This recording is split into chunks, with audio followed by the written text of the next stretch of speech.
What is invention? Invention means any innovative product which shows some economical significance. वो product भी हो सकता है और वो प्रोसेस भी हो सकती है।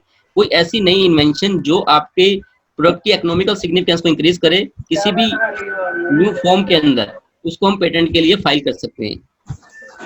अब जैसे अब आपने देखा होगा कि एक चीज हम ऊपर से नीचे गिरते हैं तो ये नीचे गिर जाती है ड्यू टू ग्रेविटी, और सच type of phenomena can not be file for the patent application. जितने भी ये परपेचुअल मोशंस मशीन्स होती हैं, जितने भी हमारे फिनोमिनाज हैं, इनको हम पेटेंट के लिए फाइल नहीं कर सकते। इंडस्ट्रियल एप्लीकेबिलिटी क्या है कि कोई भी चीज जो ह्यूमन काइंड के लिए यूज होती हो उसी को ही हम पेटेंट के लिए फाइल कर सकते हैं। जो चीज ह्यूमन काइंड के लिए इस्तेमाल नहीं होगी उसको हम पेटेंट के लिए कभी भी फाइल नहीं कर सकते। द रीजन इज दिस, आप मान लीजिए जैसे डीमोनेटाइजेशन हुआ था, डीमोनेटाइजेशन के बाद नोट काफी प्रॉब्लम आई थी, आपने देखा होगा। तो कुछ लोगों ने क्या किया कि नकली नोट बनाने की मशीन के लिए पेटेंट अप्लाई कर दिया कि हम हूबहू 2000 का पेटेंट नोट बनाते हैं जितना सरकार प्रोवाइड करती है। मार्केट के अंदर बहुत प्रॉब्लम है, हमने 500,000 का नोट लिया और 2000 का नोट देते थे। That invention which is against our law and morality, that patent cannot be granted. So be careful when you are going to file a patent application. आपको वो चीजें फाइल नहीं करनी which is against our law and morality. अब हम section 3 और 4 को समझेंगे कि सेक्शन 3 और 4 क्या कहता है। सेक्शन 3.1 ए कि कुछ ऐसी मशीनें जो हमारे 100% परफॉर्मेंस दे और विच इज फ्रिवलेस इन्वेंशन। मान लीजिए जैसे मैंने आपको बताया कि नोट बनाने की मशीन, इन सब चीजों का कभी भी पेटेंट ग्रांट नहीं होता। सेक्शन 3 बताता है कि जो पब्लिक ऑर्डर और मोरालिटी के अगेंस्ट हो जाए, like gambling machine, device for house breaking, इस तरीके की चीजों को भी हम पेटेंट के लिए इस्तेमाल नहीं कर सकते। Section 3 mayor discovery of scientific principle, like आपने देखा होगा एक व्यक्ति था जो पेड़ के नीचे बैठा था और अचानक सेब गिर जाता है। कौन था वो? न्यूटन। एक व्यक्ति था जो पेड़ के नीचे बैठा था, कौन था वो? यस, कौन था वो? न्यूटन। एक व्यक्ति था जो पेड़ के नीचे बैठा था और वो देखता है कि सेब गिर जाता है ड्यू टू, यस आप बताइए किस वजह से गिरता है? न्यूटन। तो क्या हम इस चीज को पेटेंट के लिए फाइल कर सकते हैं? What you think? Such type of thing can be file for the patent application, yes और no? No, because the reason is that is not an invention. ये इन्वेंशन नहीं है, ये एक फिनोमिना है। फिनोमिना जो ऑलरेडी नेचर में exist करता है, आपने उसको आइडेंटिफाई किया। Also called discovery. डिस्कवरी क्या होता है? Which is already exist in our nature. जो चीज हमारे नेचर में ऑलरेडी एग्जिस्ट करती है, उन सब चीजों को हम पेटेंट के लिए फाइल नहीं कर सकते। लेकिन मान लीजिए आप जैसे सपोज कीजिए आप माउंट एवरेस्ट पे गए, आपको एक पेड़ मिला, दैट इज ए डिस्कवरी। आपने उस पेड़ से एक मेडिसिन डेवलप कर ली, उस मेडिसिन को आपने किसी एंटी कैंसर, एंटी डायबिटिक या किसी अन्य पर्पस के लिए इस्तेमाल की, तो आप उसको भी पेटेंट के लिए फाइल कर सकते हैं। लेकिन एज सच उस प्लांट को आप पेटेंट के लिए फाइल नहीं कर सकते। What my point? आप उस प्लांट को पेटेंट के लिए फाइल नहीं कर सकते, लेकिन उससे अगर आपने कोई मेडिसिन डेवलप की तो उसको आप पेटेंट के लिए फाइल कर सकते हैं। आजकल काफी सारा वर्ड यूज किया जाता है, इनोवेशन। What is innovation? आपके हिसाब से इनोवेशन की डेफिनेशन क्या होनी चाहिए? Yes anyone? Innovation, yes anyone? How you can distinguish between invention and innovation? आप इन्वेंशन और इनोवेशन, क्योंकि ये जो आजकल मैं देख रहा हूँ कि जब मैं सोशल साइट्स पे भी देखता हूँ, लोग कहते हैं कि हमने इनोवेशंस की है। देखो हमारी कंट्री एग्जिट करती है, जो चीज एग्जिट मतलब जो चीज एग्जिट करती है उसमें कुछ और नया लाना, that is innovation. Yes yes, but यही चीज मुझे क्लियर करनी है कि पेटेंट ऑफिस कभी भी इनोवेशन के ऊपर पेटेंट ग्रांट नहीं करता। वो इन्वेंशन होनी चाहिए। एज सच इन्वेंशन कहीं पर भी, इनोवेशन कहीं पर भी मेंशन नहीं है कि आप कहो कि इनोवेशन कहीं पर इंडियन गजट के अंदर मेंशन है। जैसे मैंने आपको अभी इन्वेंशन की डेफिनेशन बताई, ये भारत सरकार ने डिफाइन कर रखी है, लेकिन इनोवेशन की जो डेफिनेशन है वो कहीं पर भी डिफाइन नहीं है। अगर आप एमबीए के स्टूडेंट्स में आप देखना, बच्चे 6 तरीके से पढ़ते हैं इनोवेशन की डेफिनेशन क्या होती है। सम ऑथर सेड दैट कि अगर आप उस टेक्नोलॉजी को कमर्शलाइज करते हैं कि तब हम उसे इनोवेशन कहेंगे, कुछ कहते हैं उसको हमने मॉडिफिकेशन की तब हम इनोवेशन कहेंगे। But as such innovation does not exist in our country. लेकिन कई कंट्रीज के अंदर जैसे जापान हो गया, यूनाइटेड स्टेट ऑफ अमेरिका हो गया, वहां पर इनोवेशन का भी पेटेंट मिलता है जिसे हम यूटिलिटी पेटेंट्स कहते हैं। बट एज सच इंडिया में यूटिलिटी पेटेंट्स का कोई भी अभी प्रावधान नहीं है। यहाँ पर अभी ये सब चीजें गाइडलाइंस भारत सरकार के पास खड़ी है। सेक्शन डी सबसे ज्यादा जरूरी है, specially for the pharmaceutical students. बहुत सारे बच्चे सोचते हैं कि जो सेक्शन फार्मास्यूटिकल में हम मॉडिफिकेशन करते हैं तो हम पेटेंट फाइल करेंगे तो ग्रांट हो जाएगा, ऐसा नहीं है। अब आपने देखा होगा कि एक मेडिसिन है, जो सर दर्द के लिए हम कौन सी मेडिसिन यूज करते हैं फॉर हेडेक? आप डिस्प्रिन की टैबलेट यूज करते हैं, और डिस्प्रिन का एक और यूज भी है, what is that use? Antiplatelet है, antiplatelet aggregator. Yes yes yes. अब आप ये देखिए कि जब आप उसका एक अदर यूज करते हैं तो क्या हम एक यूज के बेसिस पे उसका पेटेंट ग्रांट हो जाएगा? यस और no? No, why? because it is already existing molecule is already existing। Suppose करो ये आपने नया एक यूज डेवलप किया, आपने एक नया यूज डेवलप किया, क्या हम उसको पेटेंट के लिए फाइल कर देंगे? Yes. No no. Reason is patent नहीं हो चाहिए, क्योंकि आपने एक न्यू यूज डेवलप किया है, कोई न्यू प्रोसेस डेवलप नहीं की। जब तक इन्वेंशन के अंदर न्यू प्रोसेस और न्यू प्रोडक्ट डेवलप नहीं होगा तब तक उसका पेटेंट ग्रांट नहीं होगा। ऐसे ही ग्लेविक के केस में हुआ था, आपने देखा होगा, एक मेडिसिन थी जिसने 20 साल से भारत में इतनी महंगी दवाइयां बेची, 20 साल खत्म होने के बाद उन्होंने उसकी सोलेबिलिटी एनहांस कर दी और उसके अंदर उसकी थोड़ी सी प्रॉपर्टीज चेंज करके दोबारा से पेटेंट के लिए फाइल कर दिया। तो भारत सरकार ने उसका पेटेंट रिफ्यूज कर दिया कि ऑलरेडी आप इसके 20 साल के लिए इस इन्वेंशन को यूज कर चुके हो, लेकिन माइनर मॉडिफाइड करके आप उसके ऊपर पेटेंट ग्रांट नहीं कर सकते। इसलिए सेक्शन 3D आपको समझना है अच्छे से कि हम किसी भी तरीके, लेकिन अगर आपके सब्सटेंस के अंदर कोई थेरापेटिक चेंज आता है, थेरापेटिक एफिकेसी चेंज आती है, तो तब आपका पेटेंट ग्रांट हो जाएगा। मान लीजिए आपने कोई एक नया प्रोडक्ट लिया, उसके अंदर आपने थेरापेटिक एफिकेसी इंक्रीज कर दी, then your patent can be granted. Section section 3 क्या कहता है कि मान लीजिए दो सब्सटेंस है, आपके पास टैबलेट ए है जिसकी एक्टिविटी है एंटी कैंसर, और एक टैबलेट बी है जिसकी एक्टिविटी है एंटी डायबिटिक। अब आपने उनको मिक्स कर दिया ए और बी, अब वो दोनों टैबलेट जो ए बी है वो एंटी कैंसर और एंटी डायबिटिक दोनों एक्टिविटी शो कर रही हैं। क्या इन सब चीजों का पेटेंट फाइल हो जाएगा? यस और नो? आप जनरली सोचिए, क्योंकि मैंने आपको पेटेंट क्राइटेरिया, पेटेंटेबिलिटी के 3 क्राइटेरिया बताए, novelty, non obviousness and industrial applicability. इन सब चीजों के अंदर क्या चीज नहीं है? नोवेल्टी नहीं है। लेकिन क्या हुआ कि आपने 2 प्रोसेस को जोड़ा, उन 2 प्रोसेस से जो आउटपुट आया उसको हम पेटेंट के लिए कभी भी फाइल नहीं किया जा सकता, क्योंकि दोनों अपनी एक्टिविटी शो कर रहे हैं। फॉर एग्जाम्पल कॉम्बिफ्लेम है जो पैरासीटामोल यूज करती है एंटीपायरेटिक एक्टिविटी, और ब्रूफिन एनाल्जेसिक, आपने इन दोनों को मिक्स किया तो इट डजंट मीन दैट कि आपका पेटेंट ग्रांट हो जाएगा। लेकिन अगर कोई सिनर्जिस्टिक इफेक्ट आता है then your patent can be guaranteed. Mere arrangement और रीअरेंजमेंट, मान लीजिए 2 चीजों को आपने जोड़ के एक नई चीज बनाई और उन दोनों चीजों का पर्पस सेम है, then your patent can not be granted. For example आपके पास एक बकेट है जिसमें आपने टॉर्च लगा दी, आप कहें कि अब मेरी बकेट टॉर्च का भी काम कर रही है, तो that thing can not be file for the patent application. Method of agriculture, खेती करने के तरीके को भी हम पेटेंट के लिए फाइल नहीं कर सकते। ये चीजें आप ध्यान से समझना कि मान लीजिए आपके पास एक लैंड है, आपने उस लैंड के ऊपर कुछ एक अलग तरीके से खेती करी और जिससे आपकी जो फसल है वो ज्यादा फसल दे रही है, लेकिन इट डजंट मीन दैट कि आप उसका पेटेंट फाइल कर लेंगे। लेकिन आप उसके ऊपर जिस इंस्ट्रूमेंट से वो एग्रीकल्चर और हॉर्टिकल्चर कर रहे हैं, that thing can be file for the patent application. Instrument can be file for the patent application, but the process used on the land, that thing can not be file for the patent application. अब जैसे ये आजकल बहुत problem आ रही है कि जो बहुत से पीजीआई के डॉक्टर्स चंडीगढ़ के भी आते हैं हमारे पास कि हमने एक नया मेथड निकाला है, एक सर्जिकल नया मेथड निकाला है उसका सर्जरी करने का, curative method, prophylactic method, diagnostic method, इन सब चीजों का भी पेटेंट ग्रांट नहीं होता। मान लीजिए आपने एक नया प्रोसेस निकाला, आप कहते हैं कि मैंने एक ऐसा मेथड निकाला है जिससे ब्लड प्रेशर बहुत इजीली आइडेंटिफाई हो सकता है, लेकिन आप उस प्रोसेस को पेटेंट के लिए फाइल नहीं कर सकते। बट जिस इंस्ट्रूमेंट से आप वो ब्लड प्रेशर मेजर कर रहे हैं उस मशीन को हम पेटेंट के लिए फाइल कर सकते हैं। But the process used on any humans and animal, that thing can not be file for the patent application. In nutshell I will say कि किसी भी जीवित व्यक्ति के ऊपर या एनिमल्स के ऊपर कोई भी की गई रिसर्च किसी भी इंस्ट्रूमेंट से पेटेंट के लिए ग्रांट नहीं की जा सकती।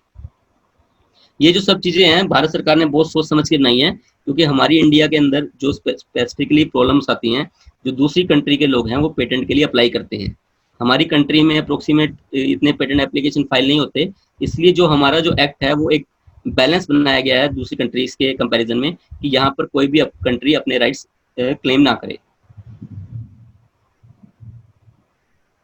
प्लांट्स एंड एनिमल्स के ऊपर कभी भी पेटेंट ग्रांट नहीं होता क्योंकि इसके लिए डिफरेंट एक्ट्स है। लिटरेरी, ड्रामेटिक, म्यूजिकल वर्क कभी भी पेटेंट के लिए ग्रांट्स नहीं होते बिकॉज इसको कॉपीराइट्स के अंदर प्रोटेक्ट किया जाता है। Scheme for learning a language, अब आप देखिए कई लोग परफॉर्मिंग कुछ एक्ट कला करने के अंदर, कुछ एक्ट मेंटल एक्ट करने में परफॉर्म होते हैं, एक्सपर्ट होते हैं, तो उन चीजों को भी हम पेटेंट के लिए फाइल नहीं कर सकते।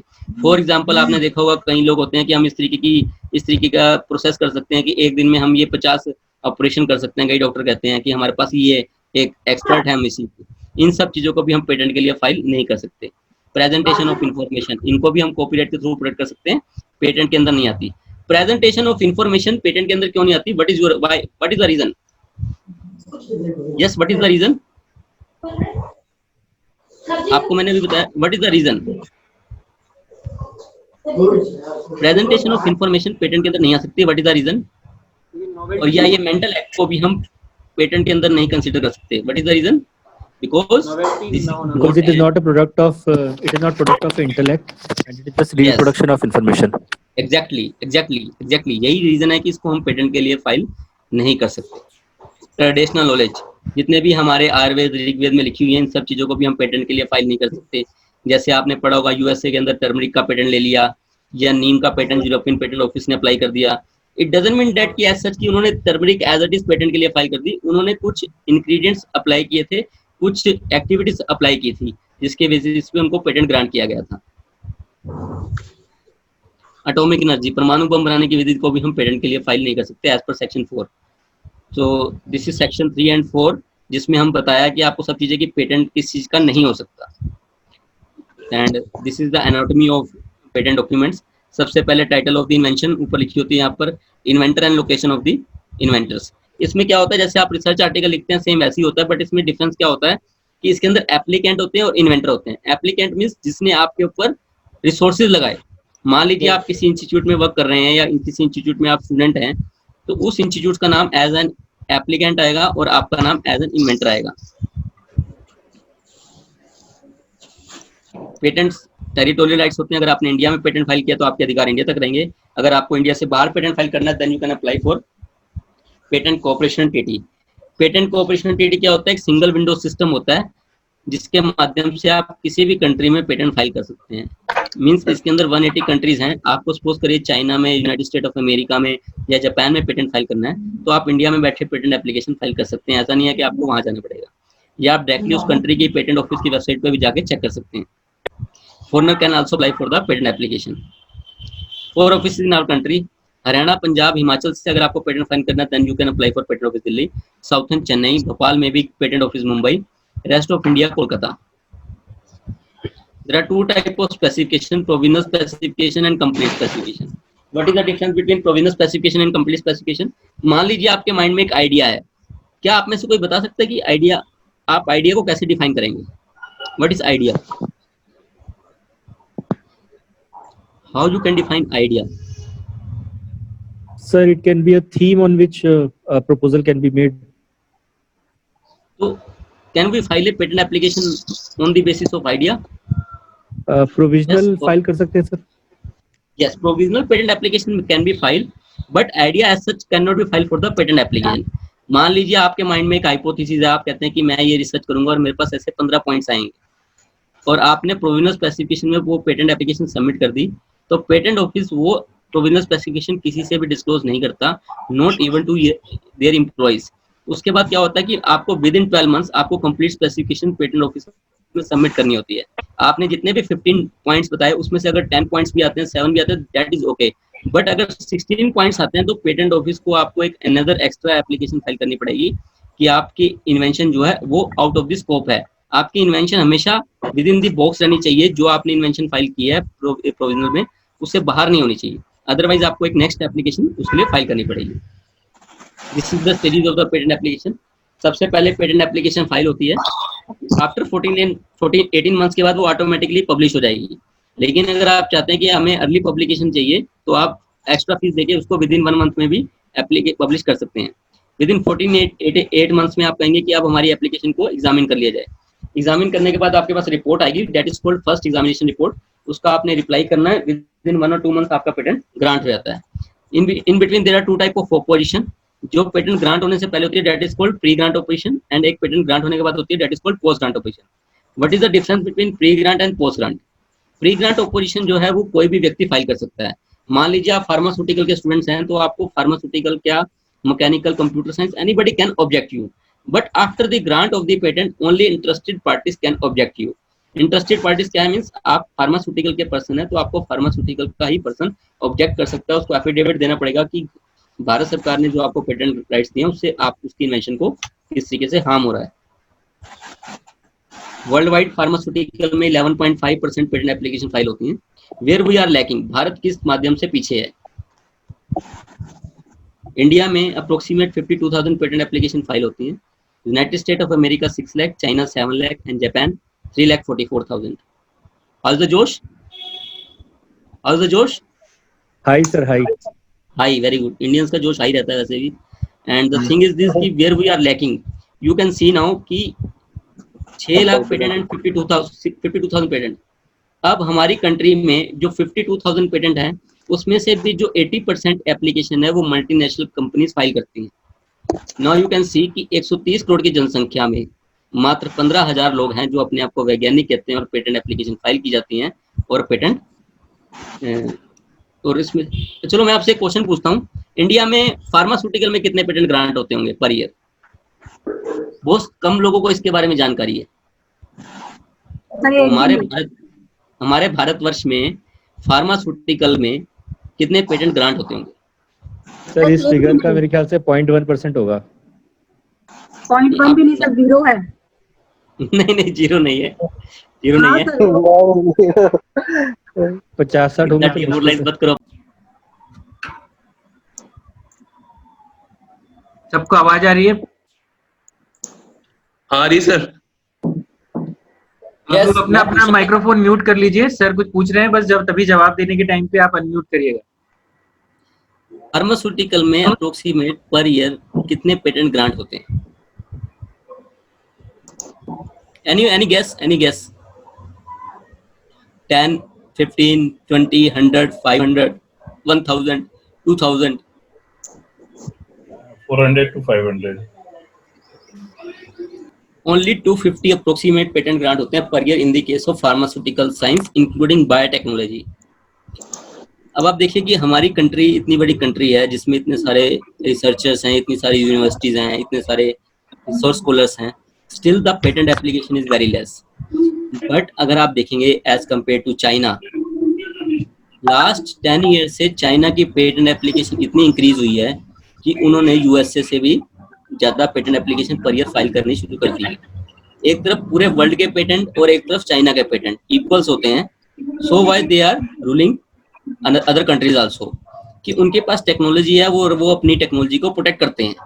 This is the major difference. Next is the industrial designs. Industrial designs are granted for ornamental feature, aesthetic feature. कोई चीज बाहर से कैसे दिखाई दे रही है हम उसको इंडस्ट्रियल डिजाइन के थ्रू प्रोटेक्ट कर सकते हैं। It may be any configuration, it may be any design, it may be any outer appearance of the product, like the shape, configuration and outer appearance of an article. Textile and jewelry, जितने भी jewellers होते हैं, पिप्पी jewellers या तनिक jeweller, ये सब अपने design को प्रोटेक्ट करते हैं। जितने भी किसी भी कार का डिजाइन सेम नहीं होता बिकॉज ऑफ इंडस्ट्रियल डिजाइन, किसी भी प्रेशर कुकर का डिजाइन सेम नहीं होता बिकॉज ऑफ इंडस्ट्रियल डिजाइन, किसी भी पेन का डिजाइन सेम नहीं होता बिकॉज ऑफ इंडस्ट्रियल डिजाइन। आपने रेनॉल्ड का पेन देखा होगा, क्या रेनॉल्ड के पेन की कॉपी कर सकते हैं?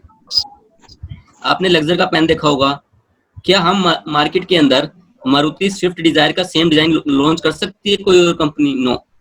अगर आपने देखा होगा होंडा और हुंडई की जो गाड़ी की बैकलाइट थी उनका भी डिजाइन सेम था, इसीलिए उनको अपनी 20,000 जो कार थी मार्केट से वापस मंगानी पड़ी जो फ्रेशली लॉन्च की थी, कि आपका डिजाइन हमारी लाइट के डिजाइन से मैच होता है। तो design is a very important criteria.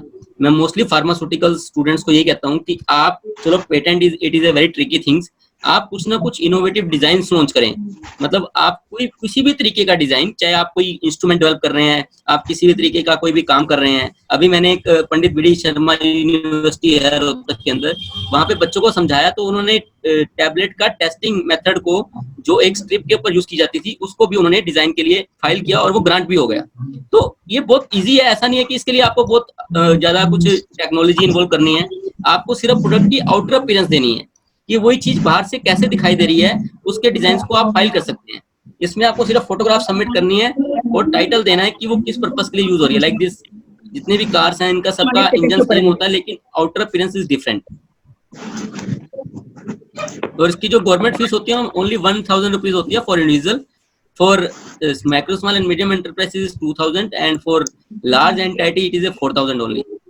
क्या चीजें हम फाइल नहीं कर सकते, like calendar, map, official map, किसी की भी जगह रिलीजियस सिंबल्स, इनको भी हम इंडस्ट्रियल लाइन के लिए फाइल नहीं कर सकते। ट्रेडमार्क। नाउ आप में से कई लोग एंटरप्रेन्योर बनना चाहते होंगे, आपने ये लाइन देखी होगी TM and R। Do you know the difference between TM and R? TM R में आपको डिफरेंस आइडिया है? What is the difference between TM and R? Anyone? Trademark and registered. Trademark and registered.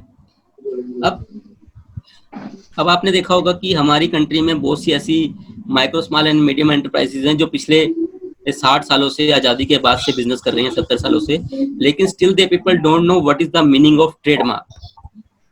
Trademark are granted for sign, words, letter, colour of combination, representation. Hindi में हम इसे कहते हैं व्यापार चिन्ह। कोई ऐसी आइडेंटिटी, कोई ऐसा मार्क जिसकी वजह से लोग आपको आइडेंटिफाई कर सकें, दैट इज कॉल्ड ट्रेडमार्क। वो कुछ भी हो सकती है, sign, words, colour, combination, even you can protect any smell also through trademark। Market में क्वेश्चन नोटिस आते हैं कि कृपया करके हमारा ब्रांड नेम मत इस्तेमाल कीजिए, अगर आपने किया तो आपके खिलाफ कानूनी कार्रवाई की जाएगी। आप मार्केट में जाए, आपको पानी की बोतल मिले, आप ले लेंगे ये दिस वन? यस और नो? अब आप ले लेंगे? नो, इसकी ऑथेंटिसिटी नहीं है। अब आप ले लेंगे? यस। व्हाई? व्हाई? यस, ये एश्योरेंस दे रहा है कि हाँ इसमें क्वालिटी होगी। किसने एश्योरेंस दी आपको? इसके लेबल क्लेम में, ब्रांड नेम। मतलब आपको एक लेबल से ट्रस्ट हो गया। अगर मैं इस बोतल की गारंटी लेता हूँ तो आप पानी ले लेंगे? अगर मैं आपको इस बोतल की गारंटी लेता हूँ, प्योर मिनरल वाटर है, तो आप परचेज कर लेंगे ऑन माई गारंटीज? नो। अब आप ले लेंगे? अब ले लेंगे? आप लेबल लगा हुआ है? नहीं। भाई ये इमिटेशन है, हालांकि ले तो लेते हैं जब कुछ नहीं मिलता तो ये भी चलता है। more similar words। अब मुझे आप लोगों ने ये बताना है, आप अपने माइक ऑन ही कर लीजिए कि आप लोग एक 1 by 1 आंसर देना। आप लोग बिस्लेरी पे ट्रस्ट क्यों करते हैं? मुझे इसका आंसर चाहिए आप लोगों से। ब्रांड नेम है। ब्रांड नेम है। What is the definition of brand name? क्या ये ब्रांड नेम नहीं है? ये सारे ब्रांड्स है, ब्रांड नेम तो ये सारे ही हैं। यस। पहला है वो बिस्लेरी का ब्रांड नेम है, दूसरा बिस्लेरी और तीसरा बिलसेरी है। तो ब्रांड तो तीनों ही है, ब्रांड तीनों ही हैं, पर आप लोगों ने कहा कि ये एश्योरेंस देता है। क्या ये चीज एश्योरेंस नहीं देती? डिजाइन एश्योरेंस देती है। डिजाइन एश्योरेंस देती है, लेकिन आप लोग ऐसे कह सकते हैं कि ये पानी मिनरल वाटर नहीं है। आर यू श्योर कि बिजलेरी और बिस्लेरी के अंदर मिनरल वाटर नहीं है? ऐसा नहीं है, एक्चुअली क्या है, पानी तो हो सकता है तीनों ही मिनरल वाटर हो, और हो सकता है स्पेसिफिकेशन वाइज जो कोई सब ब्रांडेड या इमिटेशन ब्रांड है, हो सकता है उसका वाटर भी उतना ही प्योर हो या उससे बेटर भी अच्छा हो। कोई बड़ी बात नहीं है। मैं आपको आज कोर्ट की प्रोसीडिंग बताऊंगा कि कोर्ट किस तरीके से कहता है कि इमिटेशन है, ये काउंटरफिट प्रोडक्ट्स है, ये डुप्लीकेट प्रोडक्ट्स है। अभी आप आगे भी एग्जांपल देखते हैं ना। Identify this symbol. ये नाइकी है। किसने कहा ये नाइकी का मार्क है? It takes 40 years to develop their identity. 40 साल लग गए इनको अपना मार्केट के अंदर आइडेंटिफाई करने के लिए, लोग हमें ये देख के कहें कि ये नाइकी का मार्क है। अदरवाइज इट लुक लाइक कि आप जो चाहते हैं कि आपके टीचर आपकी शीट पे दे, it's look like that mark. There are 4 type of trademark, trademark जिसमें आप प्रोडक्ट अप्लाई करते हैं, सर्विस मार्क्स जिसमें आप सर्विस अप्लाई करते हैं, collective marks like group of association, certification mark like ISI, ISO, wool mark, well known marks like Mercedes, Reliance, Godrej, Tata. PM जब हम ट्रेडमार्क के लिए अप्लाई करते हैं, SM for service marks, R for registered mark and C for copyright protection. इसकी जो duration होती है, जैसे मैंने आपको पेटेंट के बताया 20 इयर्स होती है, बट इसकी जो ड्यूरेशन होती है आपके पास अनलिमिटेड टाइम के लिए होती है, बट आपको हर 10 साल के बाद इसको रिन्यू करवाना पड़ता है। पेटेंट को आप रिन्यू नहीं करवा सकते, बट ट्रेडमार्क को आप हर 10 साल के बाद रिन्यू करवा सकते हैं। There are 45 classes of trademark. अगर आपको सोप बेचना है क्लास 1 में, मेडिसिन क्लास 5 में, मशीन टूल्स क्लास 7 में, इलेक्ट्रॉनिक कंपोनेंट्स क्लास 9 में, फूड आइटम्स क्लास 30 में, और ट्रेडिंग जो है वो क्लास 35 में आती है। ऐसे आपको सर्टिफिकेट इशू होता है कि कोई भी व्यक्ति आपको ट्रेडमार्क कॉपी नहीं कर सकता। ट्रेडमार्क को कॉपी करना it is a criminal offence as well as civil offence. Geographical indications क्या आता है, जो ग्रुप ऑफ क्लस्टर अप्लाई करते हैं, लाइक बीकानेरी भुजिया, दार्जिलिंग टी, ये 3 चीजों के लिए मिलता है, एग्रीकल्चर गुड्स, नेचुरल गुड्स और मैन्युफैक्चर गुड्स। लाइक पंजाब की फेमस है फुलकारी, राजस्थान की सांगेपरी ब्लॉक प्रिंट, उड़ीसा के कोट पैड हैंडलूम, तमिलनाडु का कंचीपुरम सिल्क, कुल्लू के Kullu shawls. These all are the geographical indications. Trade secrets. Trade secrets कहाँ पर अप्लाई किए जाते हैं, जिन चीजों को हम पेटेंट फाइल नहीं कर सकता उनको हम ट्रेड सीक्रेट के थ्रू प्रोटेक्ट करते हैं। लाइक आपके पास कोई रेसिपी हो गई, आपके पास क्लाइंट्स की डिटेल हो गई, आपके पास कुछ फाइनेंशियल स्ट्रेटेजी हो गई जिसकी वजह से आपकी कंपनी रन करती है, उसको हम ट्रेड सीक्रेट के थ्रू प्रोटेक्ट कर सकते हैं। Copyright are granted for musical work, artistic work, literary work, dramatic work. आपने कोई पोएम लिखी, आपने कोई कविता लिखी, आपने कोई गाना गाया, इन सबको हम कॉपीराइट के थ्रू प्रोटेक्ट कर सकते हैं। बेसिकली कॉपीराइट क्या होता है, ये सेल्फ प्रोटेक्टेड होता है, इसके लिए आपको किसी की भी परमिशन लेने की जरूरत नहीं है।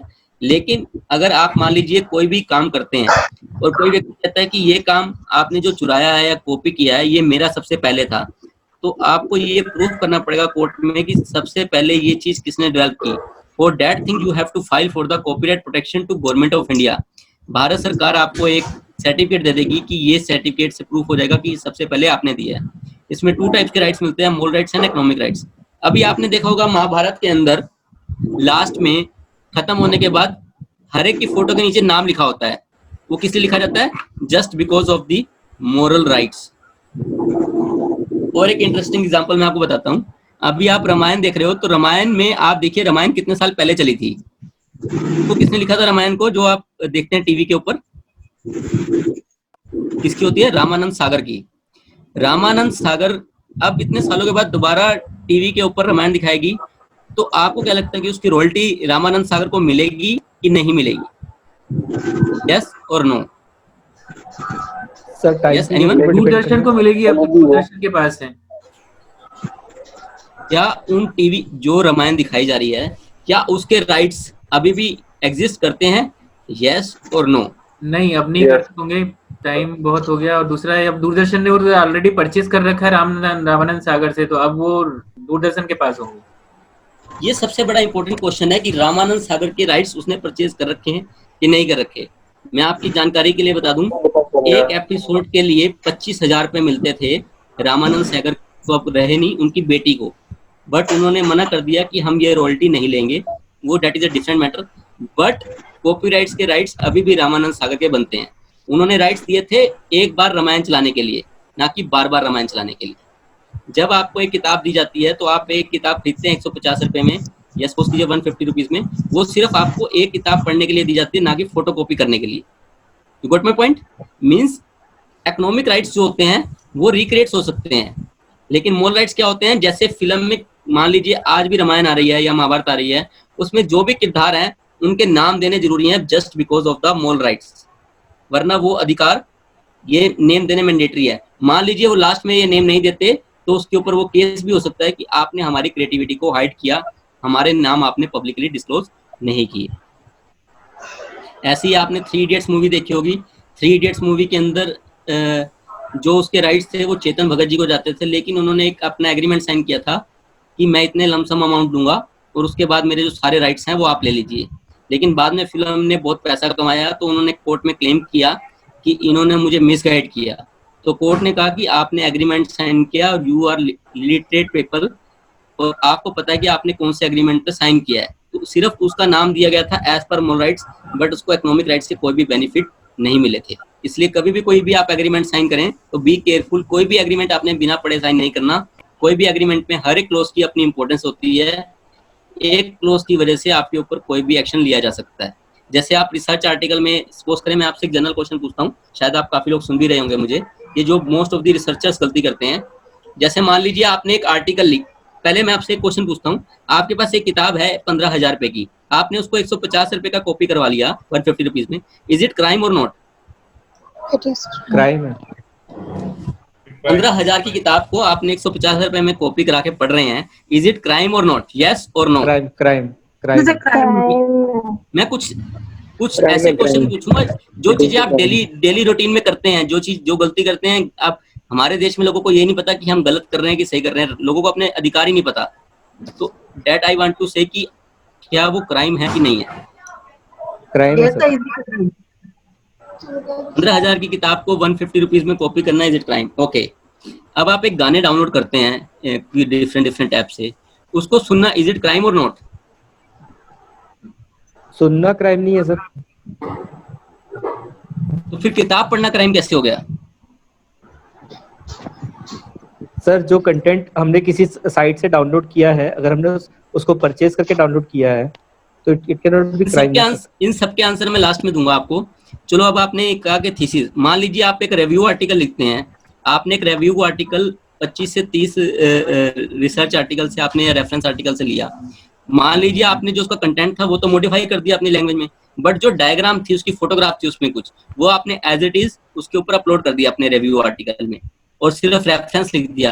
That is sufficient, only reference has been given. Reference तो देना पड़ेगा सर।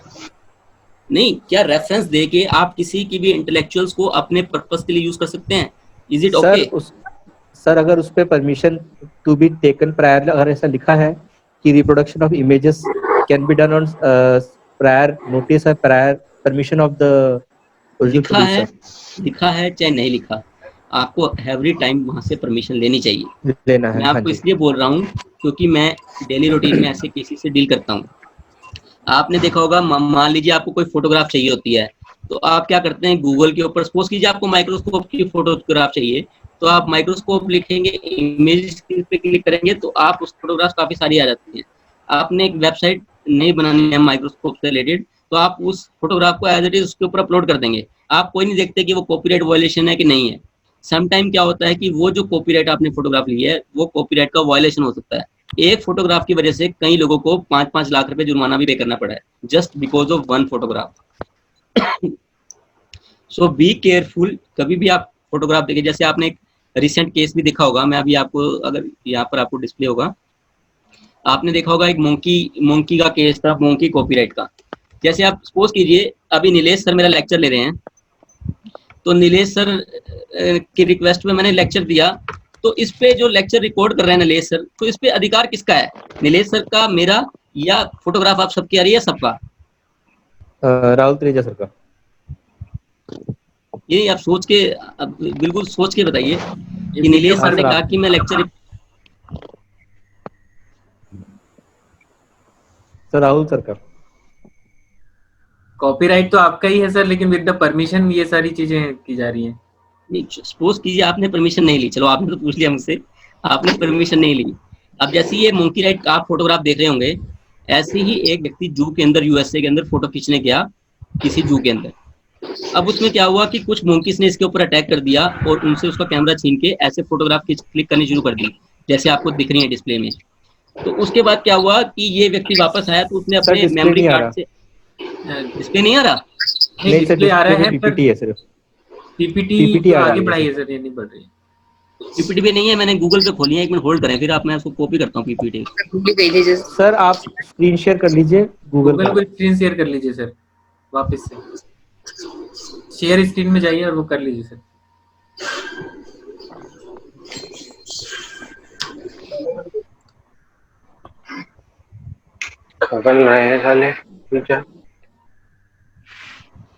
मीन्स अब मान लीजिए, आप दिख रही है आपको, इज इट ओके? हाँ जी।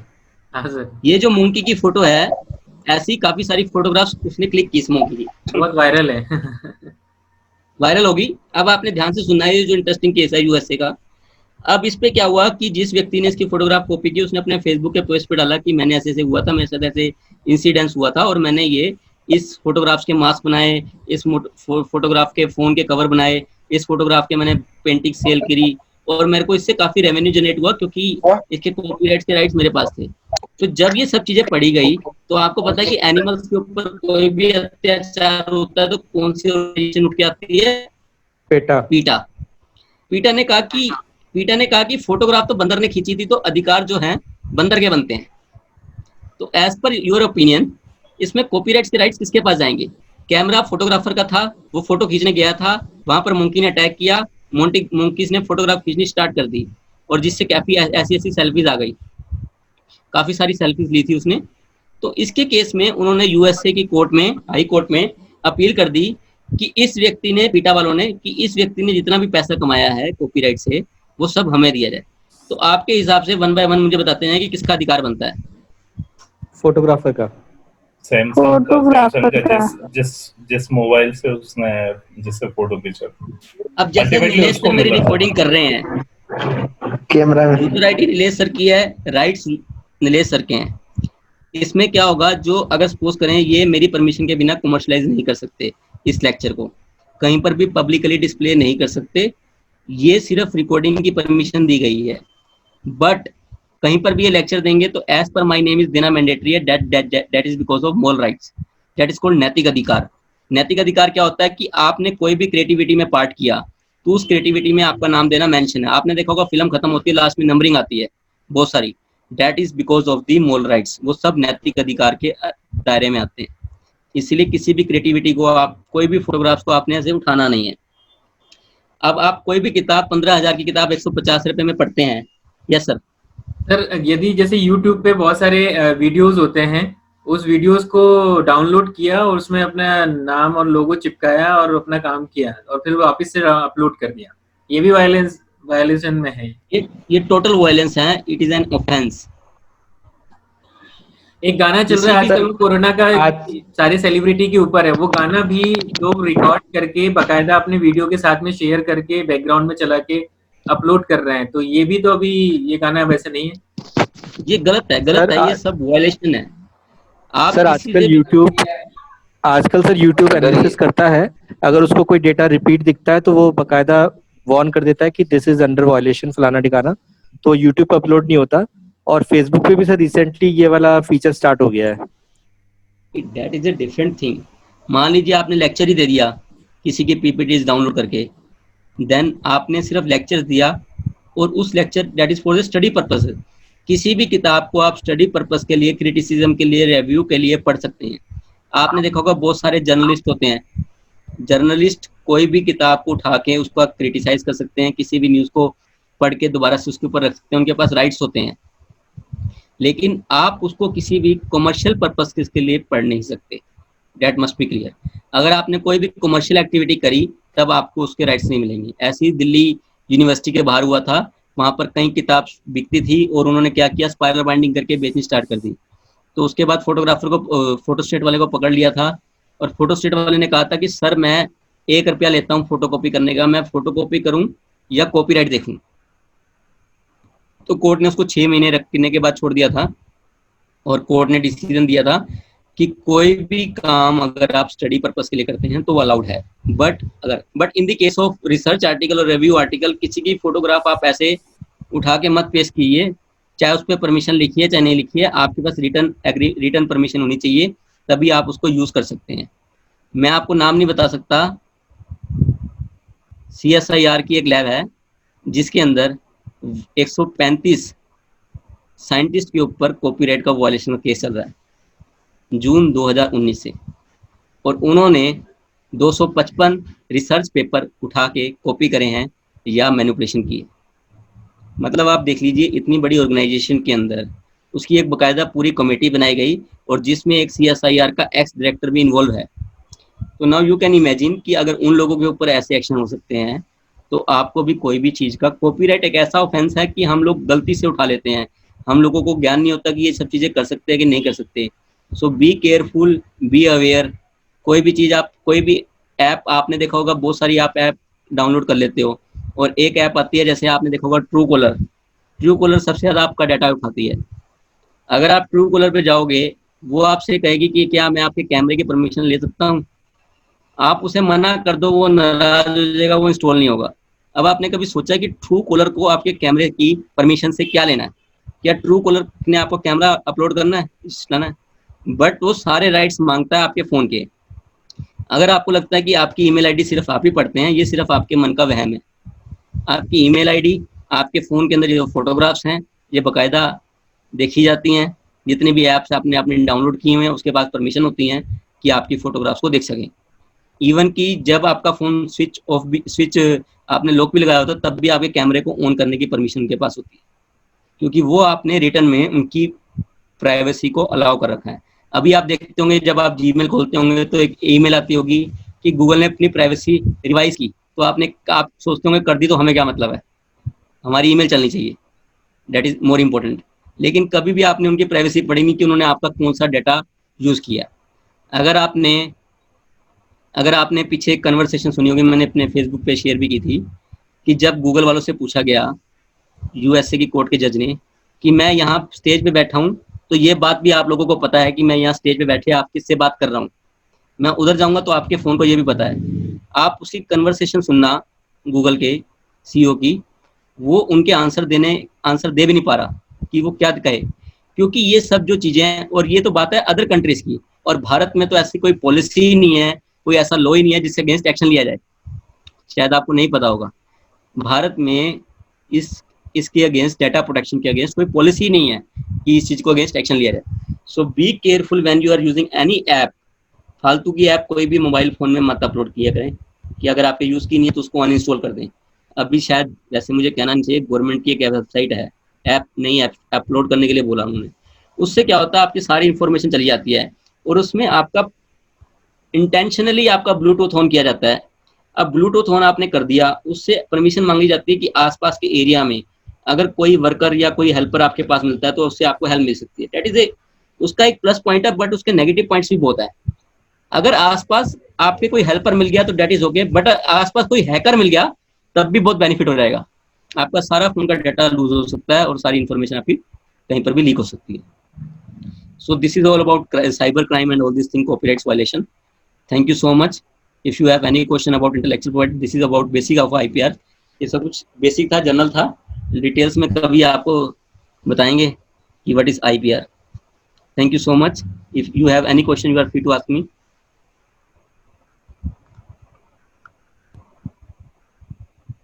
मैं आपको अनम्यूट कर, यस, नीलेश आप अनम्यूट कर दो सबको। हाँ मैंने अनम्यूट कर दिया।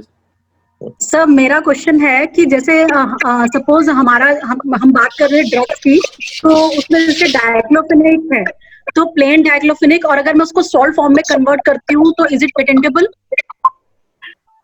सोल्ट फॉर्म में मैंने कहा मैम, अगर आप उसका थेरेपेटिक एफिकेसी इंक्रीज करेंगे तब that is a patentable. Okay, अगर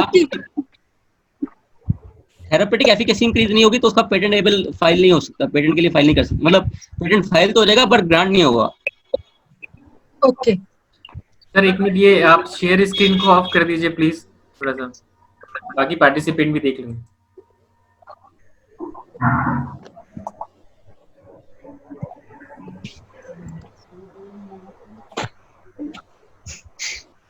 सर ये शेयर स्क्रीन को ऑफ करना है सर, ऊपर।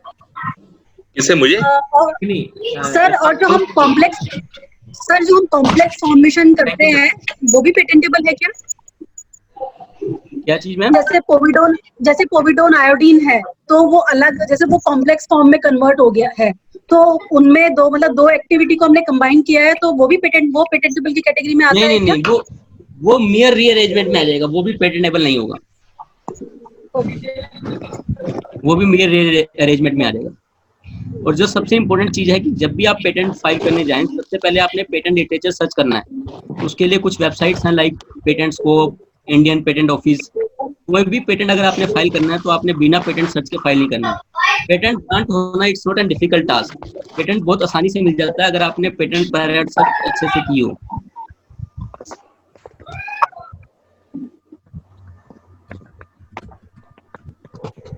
सर लेकिन जो इंडिया में पेटेंट रिलेटेड जो कॉस्ट्स हैं वो तो बहुत ज़्यादा हैं, और ये एक बहुत बड़ा डिस्करेजिंग फैक्टर है कि लोग पेटेंट अप्लाई नहीं करना चाहते। इसके लिए कुछ अच्छी पॉलिसीज भी हैं क्या गवर्नमेंट की इंडिविजुअल्स को प्रमोट कर पाए? गवर्नमेंट की काफी पॉलिसीज हैं, ऐसा नहीं है पेटेंट हमारा बहुत स्ट्रिक्ट है, हमारा पेटेंट सबसे इजीली ग्रांट हो जाता है। बट प्रॉब्लम ये है कि हमारे यहाँ पर जो पेटेंट फाइलिंग होती है वो पेटेंट प्रॉपर पैराग्राफ सेट के अकॉर्डिंग नहीं होती है।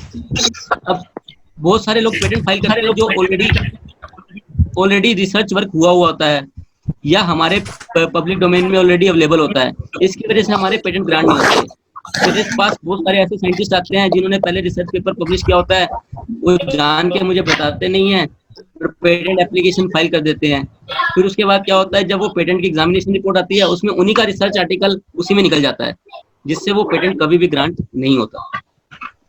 मैं सर लेकिन बेसिकली जो एप्लीकेशन फीस है उसकी बात कर रहा हूँ कि फीस जो है वो काफ़ी हाई है, और मतलब अगर आप मुझे एज ए इंडिविजुअल कंसीडर करो तो मेरे लिए इतना फीस स्पेयर कर पाना इजी होता नहीं है normally, unless and until I have a good sponsor या उसकी फाइनेंशियल, उसका या तो इकोनॉमिकल वायबिलिटी बहुत हो, प्रॉफिटेबल हो तो आदमी उसमें इन्वेस्ट करना चाहता है, अदरवाइज तो डिस्करेज ही होता है। अगर आप कॉलेज के थ्रू पेटेंट फाइल कर रहे हैं तो आपके patent application Madhya Pradesh council के थ्रू फाइल किया जाएगा। वहाँ मिस्टर चौबे जी हैं, आप उनको मेरा नाम ले दीजिएगा, वो आपकी पेटेंट एप्लीकेशन फाइल करवा देंगे और आपका कोई भी चार्जेस नहीं लगेगा। लेकिन अगर आप एज एन इंडिविजुअल फाइल करेंगे तब आपको पेटेंट की फीस पे करनी पड़ेगी। लेकिन जितने भी यूनिवर्सिटीज हैं, नॉर्मली यही होता है कि लोग सोचते हैं कि कोई फाइनेंशियल फायदा उसको हो, अगर उसका कोई इकोनॉमिकल वायबिलिटी है उस पेटेंट की तो उसको करना चाहेंगे, then at that time nobody will want to share the revenue.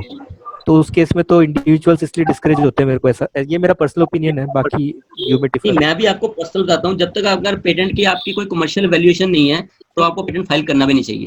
जब तक आपका कमर्शियल बेनिफिट ही नहीं आएगा तो आप उस इन्वेंशन को प्रोटेक्ट करके क्या करोगे। हमारी कंट्री में नहीं, इवन की वर्ल्ड वाइड भी 100 में से सिर्फ 10% पेटेंट एप्लीकेशन ही कमर्शलाइज हो पाते हैं, 10% ही।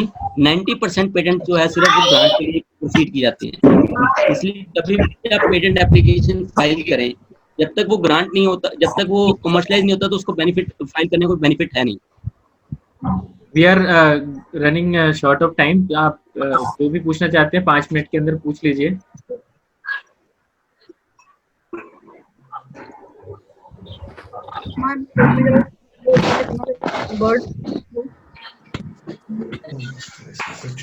सर मैं ये पूछना चाह रही थी, जैसे ये मेरे पास एक ये बर्ड है, इसे ये चीनी मिट्टी की बनी हुई है। ओके, तो इसमें अगर हम पानी भर के इसको विसल करते हैं तो इसमें एक पर्टिकुलर साउंड आती है, तो क्या मतलब ये उस पर्टिकुलर उसने पेटेंटेबल करवाया हुआ होगा, जैसे ये है इसकी साउंड चेंज होती है? नहीं मैम, ये पेटेंटेबल तो अब तो मुझे लगता है एक्सपायर हो चुका होगा, लेकिन अगर ये न्यू इनोवेटिव प्रोसेस होती then we can file for the patent application. But अगर हाँ इसके अंदर आप कुछ इसके डिजाइन को मॉडिफाई कर सकते हैं किसी तरीके से, और चाहे इसका वर्किंग सेम रहे चाहे इसकी फंक्शनिंग सेम रहे, तब आप इसको इंडस्ट्रियल डिजाइन के लिए फाइल कर सकते हैं। Okay, thank you. चाहे इसकी इंडस्ट्रियल वर्किंग सेम रहे तब भी आप इसको इंडस्ट्रियल डिजाइन के लिए फाइल कर सकते हैं।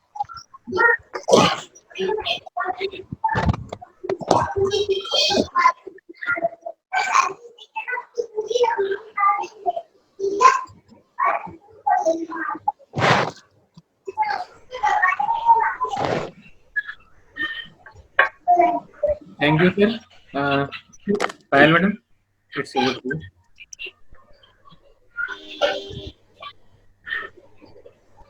Hello. Hello Am I ma'am. audible? Hello.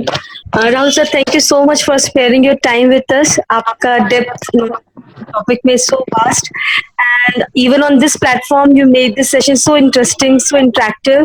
We hope to see you soon to have a direct session with you. Thank you for sparing your time, sir. Thank you sure so ma'am, much.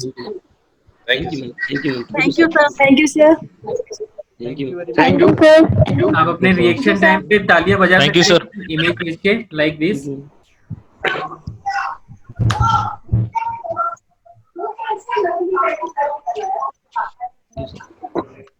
Thank you, sir. Take care, and hopefully we'll meet very soon. Sure sir, sure sir. Thank you sir. Thank you sir.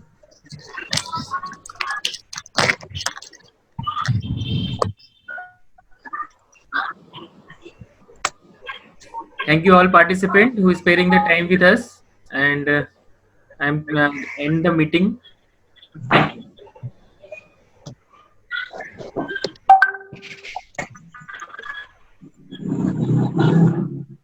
अपनी country को एक कितने अंदाजा मतलब sir drug molecule के ऊपर तो एक भी नहीं है.